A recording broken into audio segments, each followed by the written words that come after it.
Hello everyone, welcome to Barca News. It is April 7th, 2024. I'm gonna tell you about Deco's new policy in regards to signing players. Also, Joan Laporta has made a decision in regards to Xavi Hernandez's future. And finally, I'm gonna tell you what clubs are interested and could possibly end up taking Ansu Fati. We have a lot to discuss, so let's begin.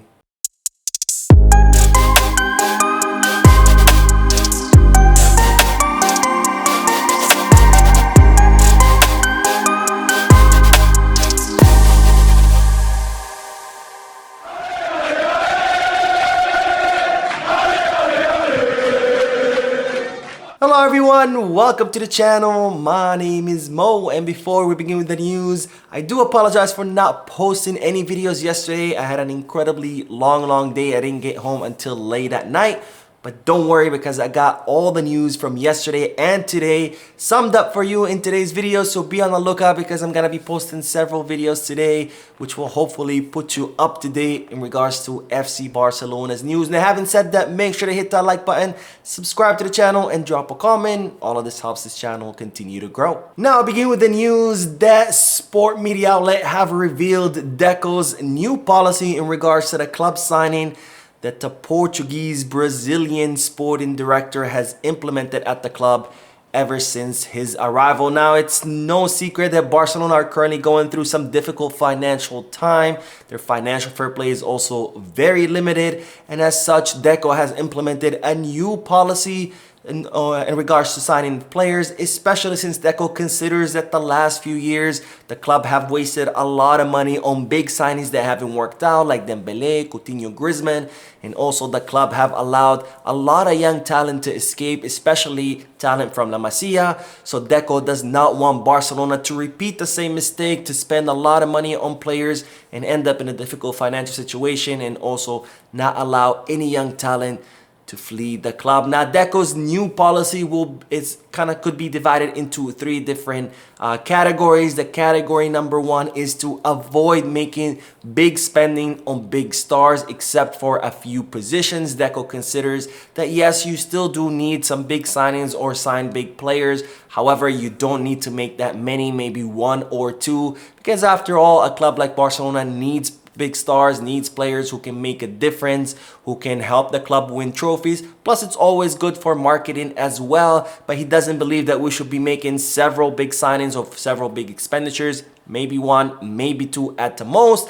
And of course, this summer, that big spending will be directed towards the pivot position, which is a crucial position in Barcelona's scheme of play. Now, the second phase, or the second category, or the second item of this policy is to sign players whose contract is going to expire. Of course, this is going to be a policy that moves a little bit slowly, because in order to do that, you have to start working on a player 2 years before the expiration, establish contacts, try to convince them not to renew their contract with their current club, try to convince them to come to your club once that contract expires. So this is going to be a little bit more difficult, but nonetheless very achievable. We've seen Barcelona have already done that with Andreas Christensen, with Ilkay Gundogan, two top-class players who came to Barcelona once their contracts expired and have been providing or have been contributing a lot to the team. Now, the third item of this policy is to focus strictly on the youngsters. Deco wants Barcelona to stop signing players above 30, because he considers that to be,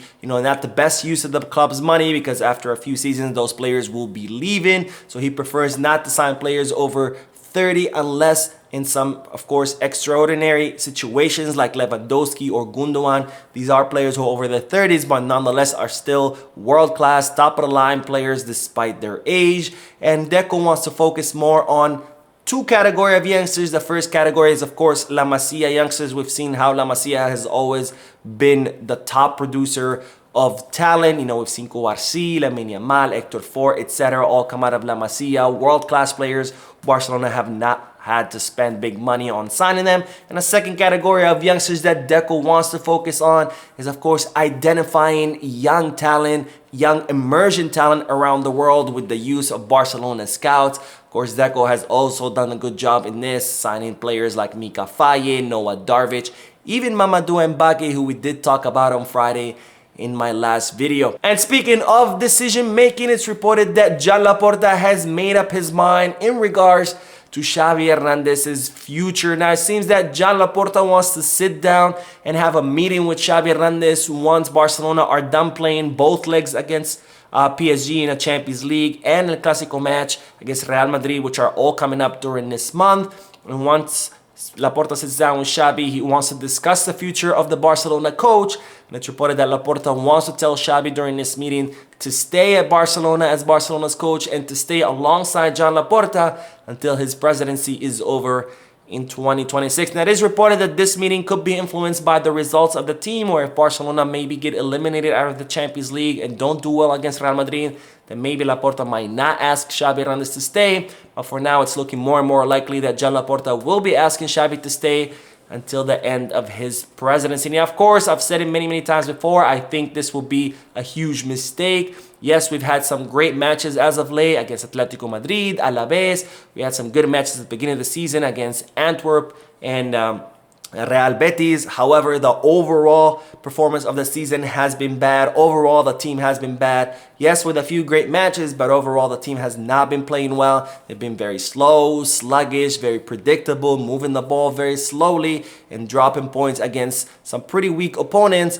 So I don't think that we've had a good season despite the few good performances. And if we keep Xavi Hernandez, we're going to have more of the same next season. And I don't know if I can handle another season of this kind of performance. But even if you do think that Xavi Hernandez is doing a good job and the team is doing well, like I've said before, when things got really tough, when the team was losing, when the team was dropping points, when the team had gotten eliminated out of 2 competitions back-to-back, Xavi Hernandez jumped ship, he resigned, he quit. And we can't have a coach like that. We need a coach who is there through thick and thin. We need a coach who's there when things get bad, wants to rise above it, wants to find a way to fix problems. Not a coach when things are going good, he's happy. When things are going bad, he wants to leave. That's not how you build a project. But of course, I do want to hear from you guys. What do you think about this meeting between Laporta and Xavi? Do you think it's the right decision for Laporta to ask Xavi to stay? Do you not?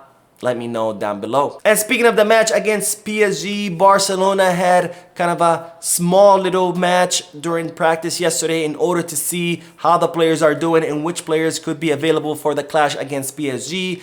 And I do have bad news because Andreas Christensen did not complete the full training with the group, which means that most likely he will be ruled out for that first leg against PSG on April 10th. Now, the club have not ruled him out completely, but the fact that he's still not finishing full training sessions with the group, it's looking like Christensen will not be available for the match. So we're going to have to see who Xavi employs in the pivot position. And then in regards to Pedri, it's also looking like he's not going to be participating during the first leg, even though he is in the final stretch of his recovery. Barcelona do not want to risk it with Pedri. They know that he has gotten injured a lot this past season, so they want to make sure that not to rush him back. So most likely he's going to be available for the second leg, not the first one. But the good news is it's looking more and more likely that Frenkie de Jong will be available for that first leg. And that's, of course, good news given that Christensen is not looking like he's going to be playing against the Parisian side. Now, we will end today's video talking about Ansu Fati because as I reported in my last video, Barcelona do not count on Ansu Fati for the upcoming season. And since Brighton will not be renewing the loan or extending the loan of Ansu Fati or signing him on a permanent transfer, Barcelona have already began looking for a new club for Ansu Fati, with Jorge Mendes putting in the work, of course. And now it's being revealed that both Valencia and Sevilla are interested in taking Ansu Fati on loan. They probably cannot afford a permanent transfer. It would most likely be on loan, with some saying that they wouldn't even be able to afford his full salary because it is pretty high. It's around 10 million euros. And it seems that Ansu Fati prefers Sevilla over Valencia. But of course, it's still a little early. We're going to have to see what Jorge Mendes ends up working out. But I do want to hear from you. What do you guys think Ansu Fati should go? Let me know down below. So that is it for this video. I hope you enjoyed it. If you did, please give me a like. Also, I'd like to invite all of you to please drop a comment down below, letting me know all your thoughts and opinions about all the news that I share with you. And finally, I would like to invite all of you to please subscribe to the channel so you can stay current on all the latest news in regards to our beloved club, FC Barcelona. Thank you for watching. I will see you in the next video. And as always, Visca Barça.